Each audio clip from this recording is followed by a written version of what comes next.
Ya, Assalamualaikum warahmatullahi wabarakatuh dan selamat siang Tribuners.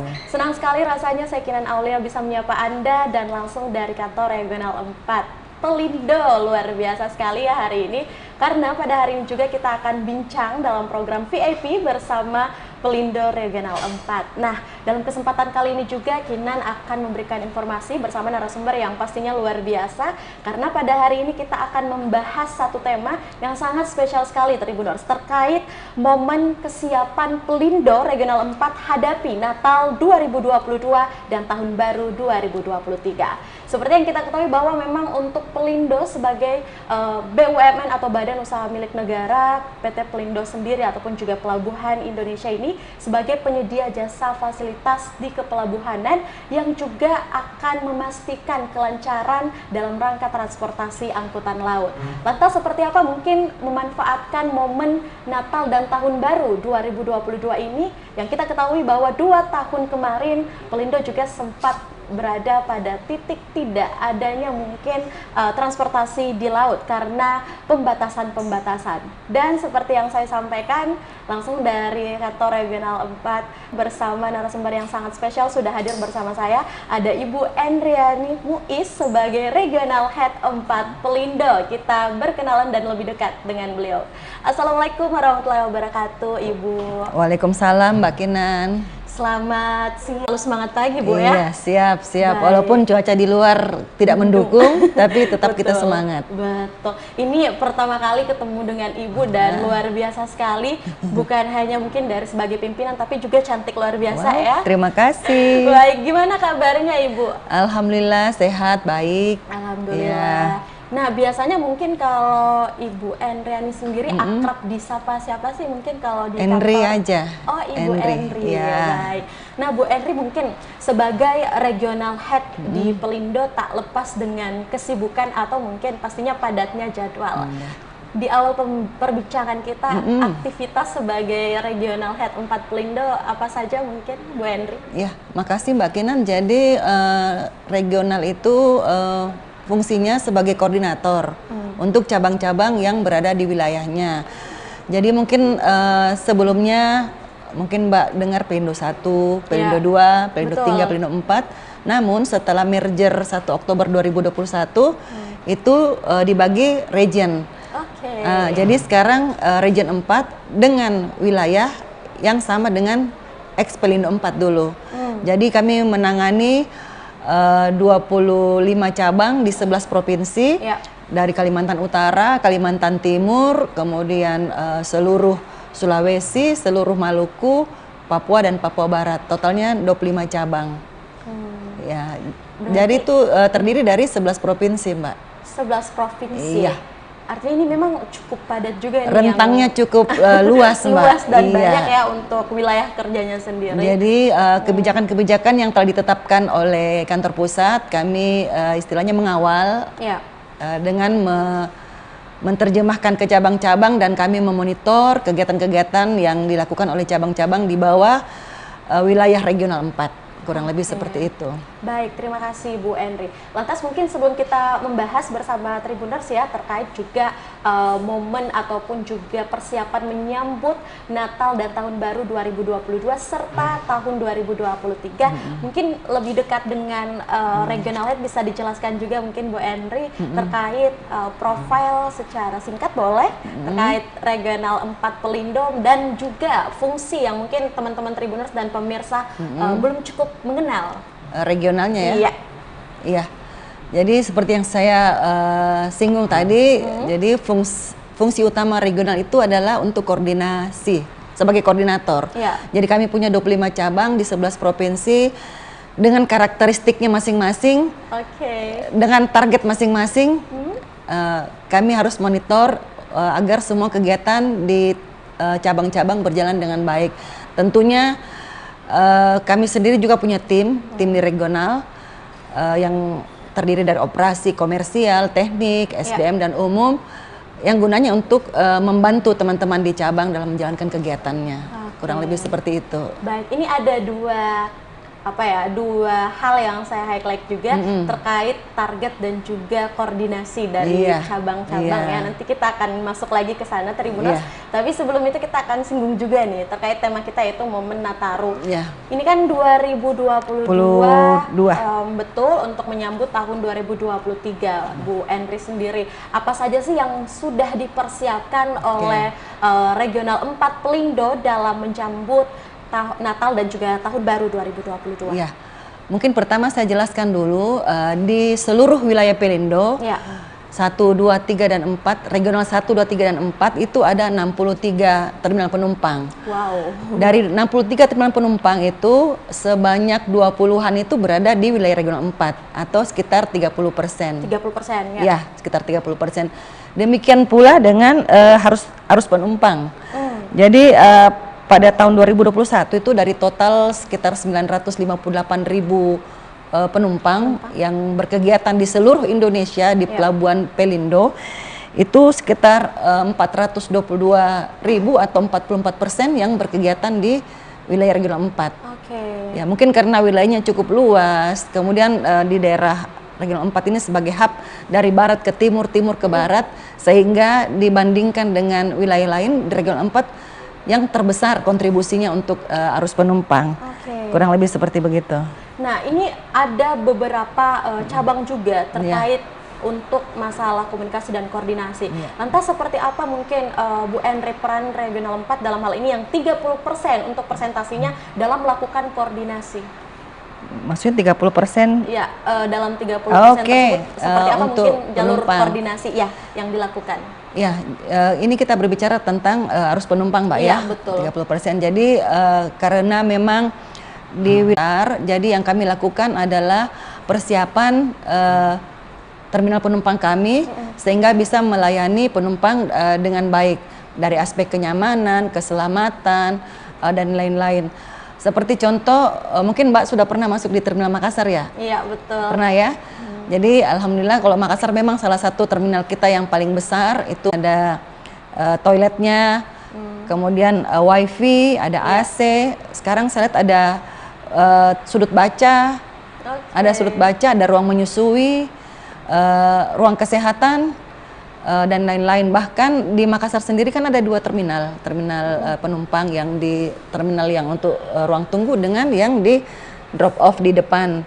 Nah, untuk tahun ini kami membuat ruang tunggu sementara. Jadi kan gini, Mbak, kadang-kadang ada penumpang kapal laut datang, terus lanjutannya tidak langsung. Kalau di bandara kan relatif lebih singkat. Lebih cepat. Kita nunggu 2-3 jam langsung connecting flight. Kalau di sini kan belum tentu, bisa jadi besok.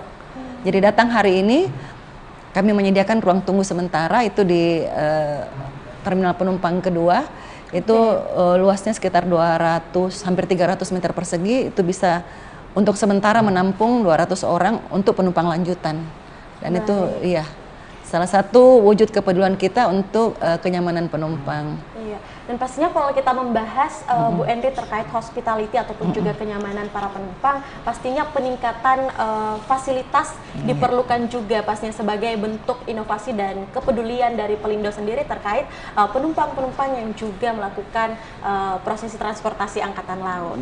Nah, selain itu mungkin untuk Bu Enri sendiri dengan peningkatan fasilitas, menurut Anda apalagi sih yang perlu ditingkatkan yang Anda lihat dari Regional 4 Pelindo untuk kenyamanan penumpang sejauh ini? Ya, untuk kenyamanan tentunya Pelindo tidak bisa berdiri sendiri, Mbak, ya. Iya, betul. Yang utama itu ada Pelni selaku mitra kita, di mana penumpang-penumpang itu sebagian besar oleh kapal Pelni. Sebagai gambaran, Mbak, di Makassar saja itu dalam 1 bulan itu bisa sekitar 50 kunjungan kapal Pelni. Jadi kadang-kadang dalam satu kesempatan bisa 2, bisa 3. Jadi dalam 24 jam itu pasti ada kapal Pelni. Selain itu ada yang lagi hits kan, yang kapal Dharma Kencana itu kan, itu juga masuk di Makassar. Jadi sebetulnya standar untuk pelayanan penumpang itu sudah ada, cuman untuk case seperti ini harus kita banyak mengantisipasi karena untuk tahun baru atau Natal biasanya terjadi peningkatan jumlah penumpang. Nah ini pun kalau kita bandingkan dengan tahun lalu, iya boleh. Iya. Antara 2021 dengan 2022 ya, itu untuk arus penumpang diperkirakan nanti bertumbuh 20%. Wow, sangat signifikan juga Bu Henry ya. Dan iya, dan di wilayah kami kan ada beberapa memang pelabuhan yang cukup padat, sentra-sentra penumpang seperti di Makassar, di Parepare, kemudian di Jayapura, di Ambon, dan di Balikpapan. Ya, jadi seperti biasanya pada saat hari raya Natal maupun Lebaran, kami dengan stakeholder terkait itu membuat posko bersama. Ya, jadi dikomandani oleh otoritas pelabuhan atau kantor kesabandaran dan otoritas pelabuhan di cabang-cabang. Ya.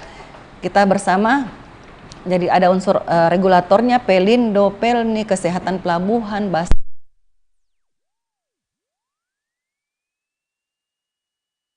melancarkan kegiatan ini. Oke, baik. Ini.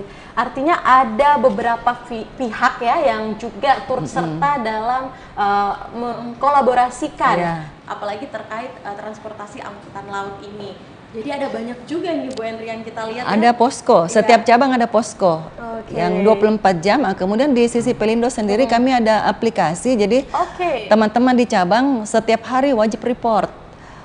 Pukul 9 local time pagi via Android atau via laptop bisa langsung mengirim. Jadi langsung teman-teman yang regional selaku koordinator bisa langsung melihat realisasi sampai dengan kemarin. Wow, jadi terupdate setiap hari, terupdate setiap hari. Nah ini untuk H-4 ini sudah mencapai 285.900 penumpang untuk seluruh pelabuhan di regional 4. Itu kalau saya punya data pembanding H-7 sekarang dengan H-7 tahun lalu tuh betul. Sudah jauh meningkat. Iya. Jadi ada peningkatan yang cukup signifikan. Nah baik Bu Henry, ini sangat menarik sekali pastinya juga untuk jadi bahan informasi bagi seluruh masyarakat, khususnya mungkin di Kota Makassar ya. Dan karena hal itu juga pasti Bu Henry kita mau membahas sedikit nih terkait masa lalu ya. Masa lalu itu 2 tahun belakang nih. 2 tahun belakang kan yang kita ketahui memang masa pandemi. Yang terjadi adalah banyak pembatasan, termasuk mungkin untuk bepergian ataupun juga transportasi darat, laut, apalagi dalam hal ini adalah laut gitu pun juga. Untuk Bu Henry sendiri bagaimana sih mungkin masa-masa ketika momen pandemi kemarin terkhusus untuk regional 4 Pelindo? Iya.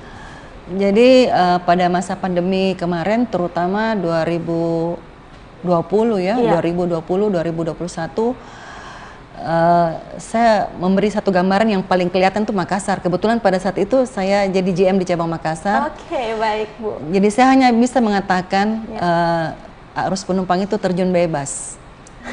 Oke, terjun bebas. Dari yang biasanya kalau tidak salah tahun 2020 ya kalau tidak salah itu hanya sekitar 30% dari arus penumpang biasanya. Itu pun bulan-bulan tertentu kan ada yang sama sekali tidak ada. Tidak ada. Sama sekali tidak ada, kemudian mulai meningkat tapi dengan catatan kalau tidak salah untuk keperluan dinas. Untuk pengangkutan umum masih belum. Itu ada beberapa bulan yang nol arus penumpang. Tapi setelah itu mulai meningkat dan alhamdulillah sekarang sudah kembali normal. Tapi itu pun kalau dibandingkan dengan masa pandemi itu belum sepenuhnya normal, mungkin masih sekitar 75-80%. Seperti begitu. Dan akhirnya pada saat momen pandemi kemarin, apa sih mungkin yang dilakukan oleh Regional 4 Pelindo untuk membuat mungkin progres yang lebih baik lagi di tahun 2022, termasuk tahun ini nih Bu Henry? Jadi pada saat Nataru maupun Lebaran, pada saat pandemi tetap ada posko. Walaupun kegiatannya sangat-sangat kurang, tetap kita bentuk posko, tetap kita pantau.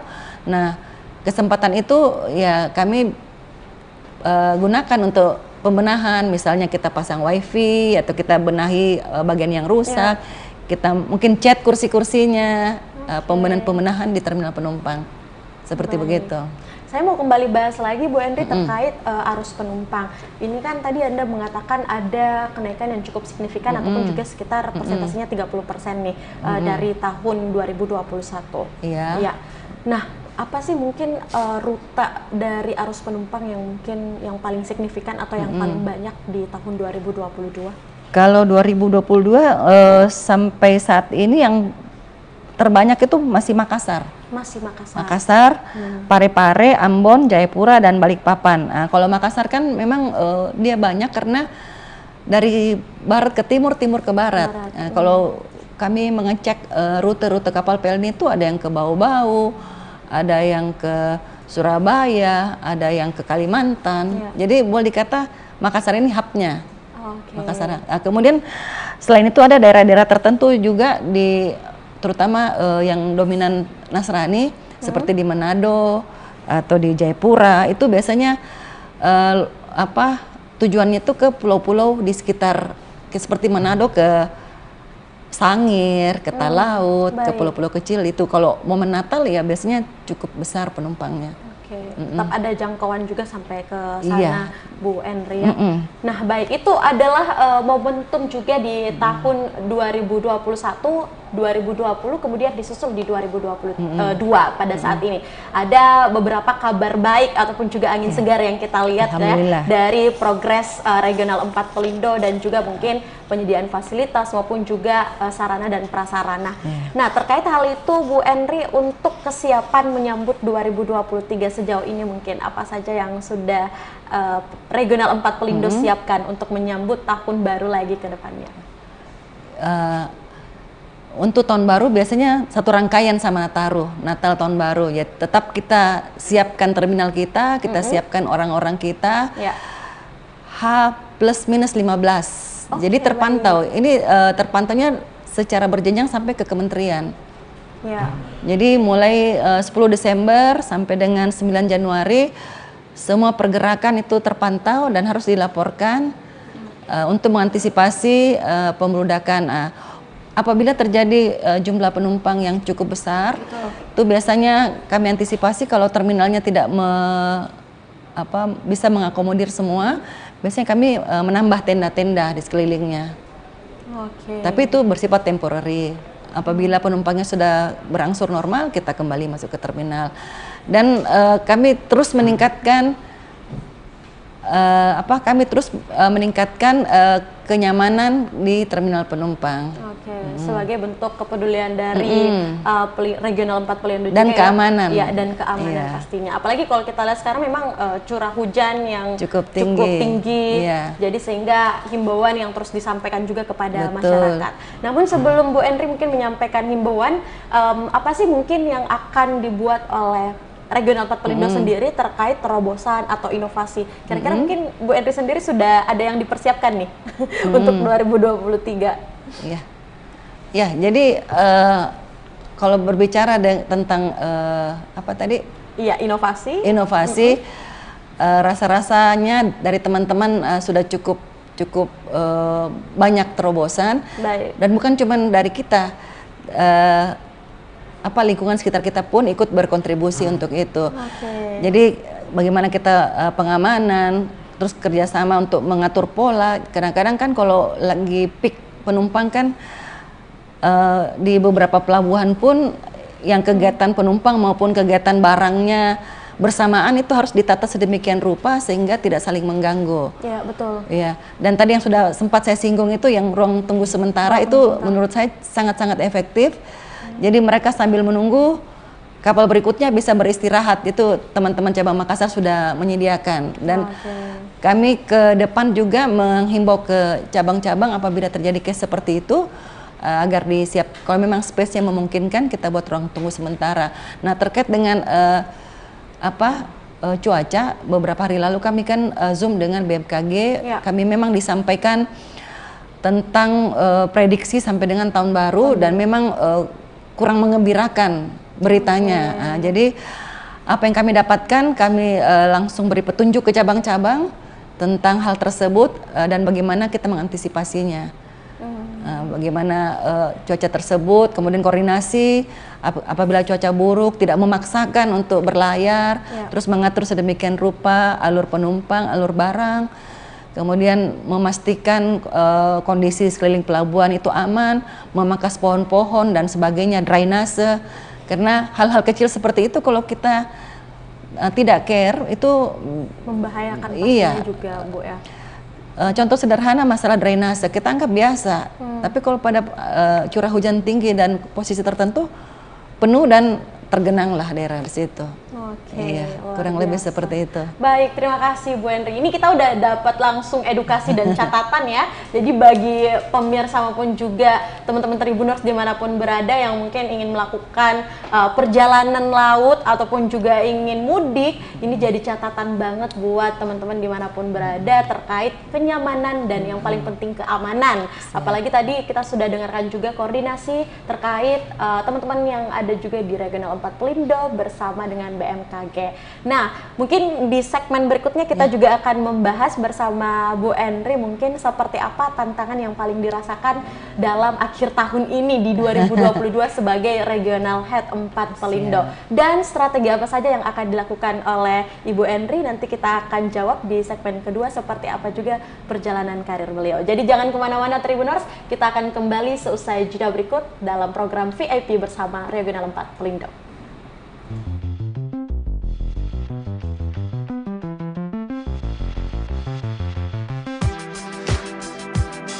Jalan-jalan ke pantai, atau menaiki puncak gunung, melihat dataran indah, dan membayangkan lukisan alam Tuhan yang menakjubkan akan tersaji dalam sebuah liputan menarik juga eksklusif. Ikuti perjalanan saya menuju destinasi paling epik di Sulawesi Selatan, hanya di Wisata Virtual Tribuners.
Jalan-jalan ke pantai, atau menaiki puncak gunung, melihat dataran indah, dan membayangkan lukisan alam Tuhan yang menakjubkan akan tersaji dalam sebuah liputan menarik juga eksklusif. Ikuti perjalanan saya menuju destinasi paling epik di Sulawesi Selatan, hanya di Wisata Virtual Tribuners.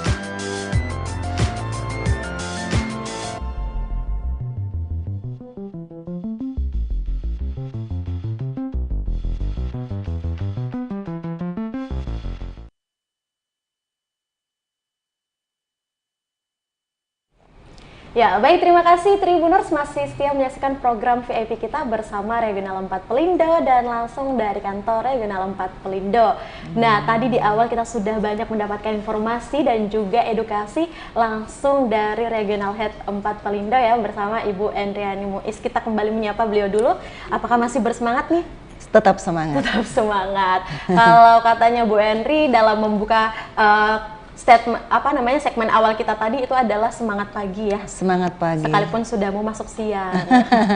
Pagi menjelang siang. Betul. Nah, Bu Endri, senang sekali ya rasanya kita bisa membahas juga terkait satu informasi yang mungkin masyarakat masih banyak yang awam atau belum tahu, yaitu terkait fasilitas ataupun juga pelayanan jasa kepelabuhanan yang hari ini teman-teman dapat informasinya secara langsung.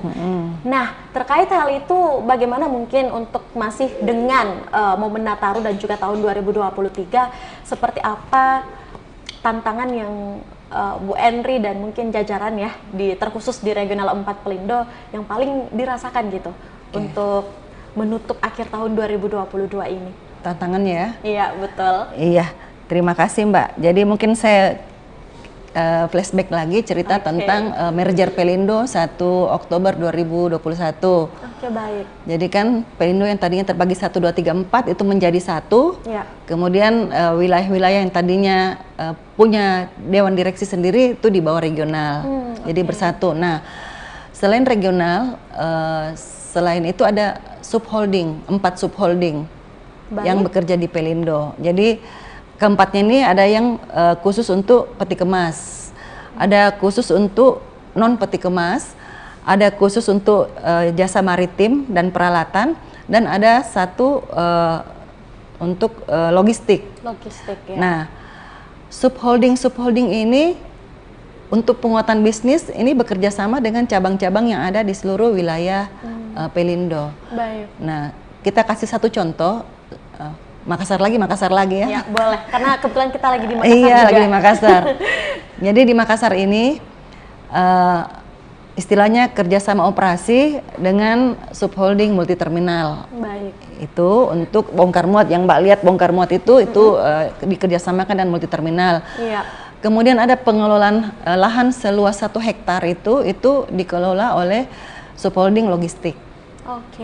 Nah, kemudian pelayanan kapal, pandu, tunda dan lain-lain itu dikerjasamakan dengan Pelindo Maritim, Marin, ya. Ini sudah 3 dan 4 yang Mbak lihat itu terminal peti kemas, baik yang di TPM maupun Makassar Newport itu dikelola oleh subholding peti kemas. Oke. Bahkan di Makassar ini kami bekerja sama dengan IKT. IKT itu anak perusahaan yang khusus untuk terminal kendaraan. Jadi bayangkan ada 5 unit yang bekerja di Makassar. Selama ini sebagai gambaran begini, selama ini saya satu megang semua itu. Jadi analoginya satu memegang semua itu dibanding mereka semua 5 dengan fokus terhadap bidang masing-masing bekerja di rumah saya. Wow. Jadi kan lebih fokus, lebih fokus dan dampaknya produktivitasnya menjadi lebih baik. Ya, betul. Ya, itu mungkin. Kemudian kalau jasa kepelabuhanan mungkin teman-teman selama ini taunya Pelindo tuh cuman penumpang, Pelni. Ya. Kadang malah ada yang tidak bisa bedakan Pelindo sama Pelni. Pelni yang mana nih? Pelni itu operator jasa kepelabuhanan tapi untuk khusus penumpang. Oke, Bu. Operator lain ada peti kemas, ada kargo. Nah, Pelindo penyedia jasa kepelabuhanan. Jadi tuntutan terhadap Pelindo ya harus fasilitas siap operasi, alatnya siap operasi, termasuk SDM-nya. Baik. Nah, jadi kalau untuk tantangan menurut saya pertama dengan semakin kesini tantangan internasional semakin besar juga pastinya, Bu. Competitiveness itu semakin ketat. Jadi bagaimana kita Pelindo lebih memperkuat diri. Jadi dengan merger ini dengan istilahnya satu komando maupun kebijakan dari holding diterapkan untuk semua cabangnya. Jadi yang telah kami lakukan di lingkungan khususnya Regional 4 itu yang cukup signifikan adalah transformasi terutama di jasa kepelabuhanan. Jadi selama ini kan kita merasa sudah melakukan operasi ya. Iya, betul. Ya memang sudah seharusnya begitu, tapi ternyata ada tatanan yang harus dipenuhi. Nah, kami transformasi berbasis bisnis yang berbasis planning and controlling. Apa yang akan kita lakukan kita sudah rencanakan, kemudian kita lakukan dan kita pantau apakah sudah sesuai dengan perencanaan kita. Kemudian yang berikutnya aspek digitalisasi. Secara perlahan mulai menyentuh semua segmen bisnis. Mungkin seperti di mal-mal kan? Udah digitalisasi banget, digitalisasi. Bu. Kami juga punya aplikasi seperti MOS atau Pinisi, aplikasi pelayanan kapal yang terkoneksi dengan Inaportnet di Departemen Perhubungan. Jadi nanti kalau Mbak sempat ke bawah, kami punya control room kelihatan. Wow, iya. Nanti kita main sana ya. Supaya langsung punya gambaran seperti melalui pelatihan yang terkait kompetensi bidangnya. Dan ada satu menurut kami cukup bagus program dari holding atau kantor pusat, itu namanya e-wallet. E-wallet learning. Jadi seluruh pegawai dikasih kuota, jatahnya sekian, dan ada aplikasi, silahkan belanja program pendidikan yang Anda butuhkan. Wow, luar biasa. Iya, baik masalah kepelabuhanan maupun di luar kepelabuhanan. Jadi menurut saya itu namanya bebas belajar. Iya, edukasi. Anytime, anywhere. Betul. Iya, jadi kita tinggal daftar, biayanya berapa, kemudian kita bisa ikuti pelatihannya. Luar biasa. Jadi menurut kami itu banyak hal-hal yang sudah kami lakukan dan akan terus kita tingkatkan di masa mendatang. Baik.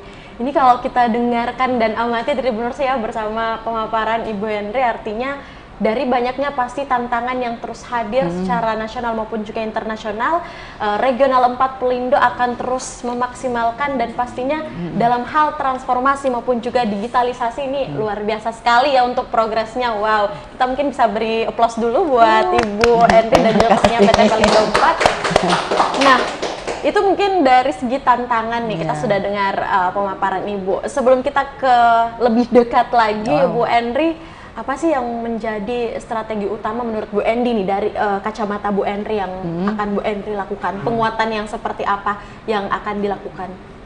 Ya, jadi untuk sekarang, jadi kan kalau kami regional lebih banyak mengikuti program HO. Iya, baik. Karena kami kan sebagai perpanjangan tangan. Untuk yang sekarang itu mungkin yang harapan kami mungkin supaya bisa cepat terlaksana itu standarisasi.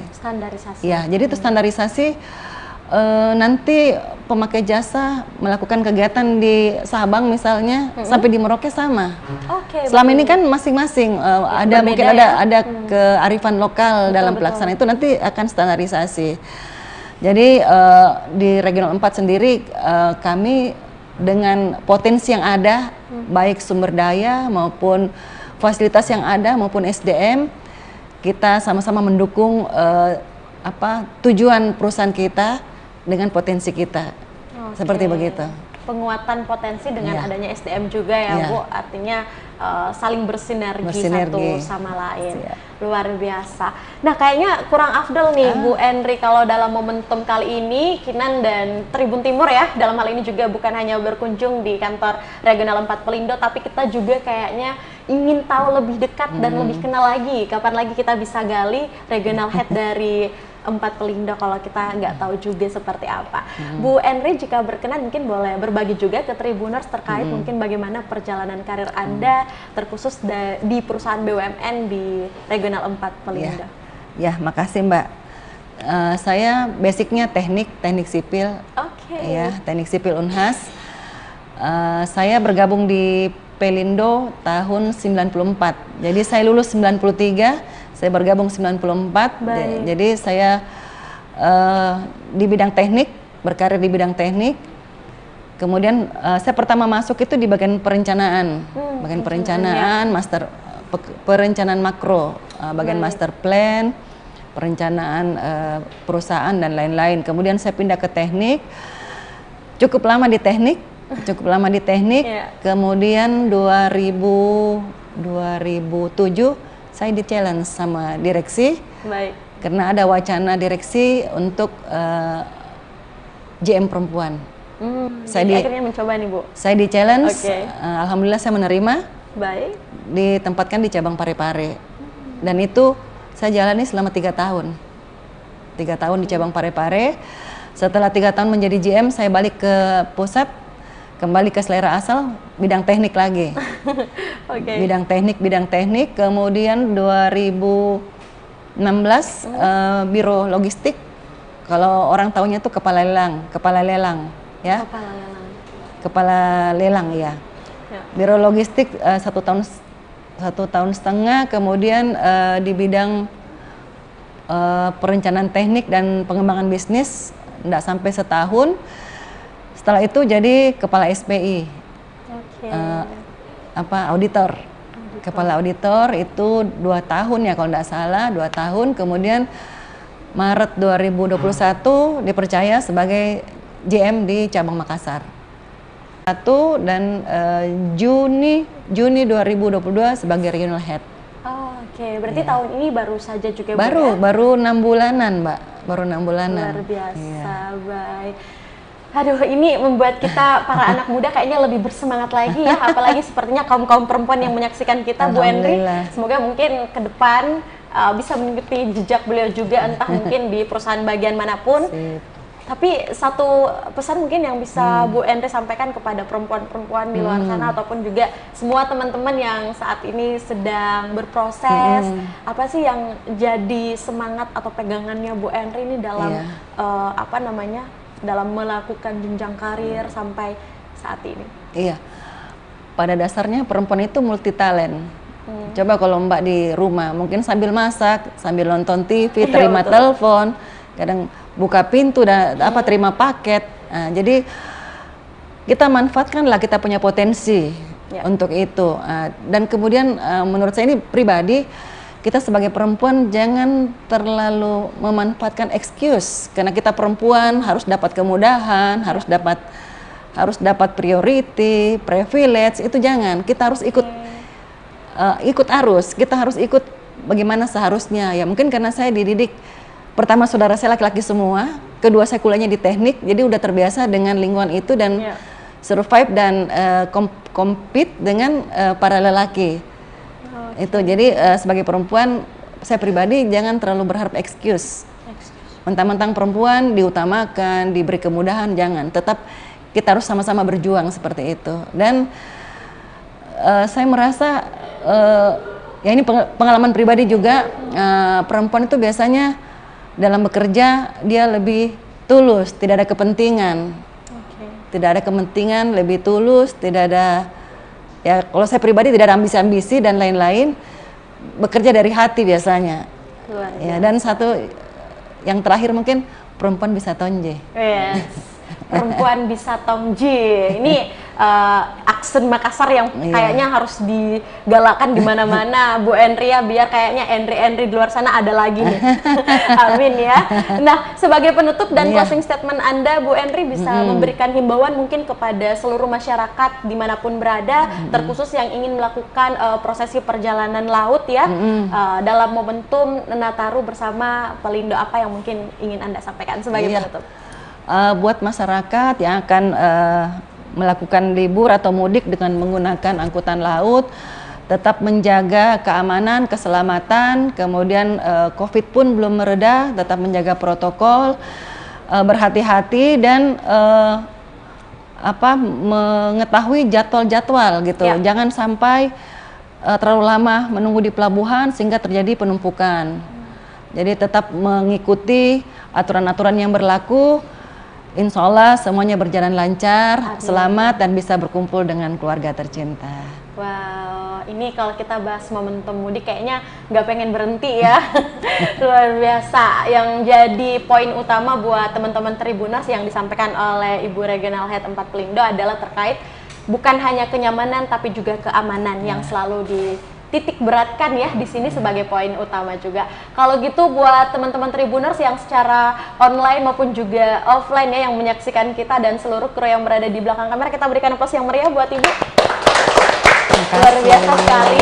Terima kasih banyak Ibu Endriani sudah memberikan kita kesempatan berkunjung ke kantor Regional 4 Pelindo, berdiskusi, bahkan tadi kita langsung dapat experience personnya dari Ibu nih yang mungkin belum pernah dibagi dimanapun ya, khusus di Tribun Timur Timur hari ini, eksklusif Tribuners. Dan semoga apa yang kita diskusikan pada hari ini juga bisa bermanfaat untuk Tribuners semua, dan kita ucapkan terima kasih Ibu. Sama-sama, semoga Mbak. Ibu sehat selalu, Amin. sukses terus, dan Amin. semoga kita bisa bertemu lagi. Amin. Amin. Baik Tribuners, itulah obrolan kita bersama Regional Head 4 Pelindo. Kita ucapkan terima kasih banyak buat Ibu Endriani Muiz untuk kesempatannya dalam berbagi bersama program VIP bersama Tribun Timur yang juga bekerjasama dengan Regional 4 Pelindo. Sampai bertemu lagi di program lainnya, tentu saja bersama Tribun Timur dan Pelindo di program-program lainnya ya. Kita akan bertemu dan berjumpa lagi dengan informasi-informasi yang pastinya sangat menarik untuk Anda dengarkan dan saksikan. Saya Kinan Aulia, mewakili narasumber dan kru yang bekerja pamit langsung dari kantor Regional 4 Pelindo. Selamat siang, salam kita pada salama. Wassalamualaikum warahmatullahi wabarakatuh. Waalaikumsalam warahmatullahi wabarakatuh.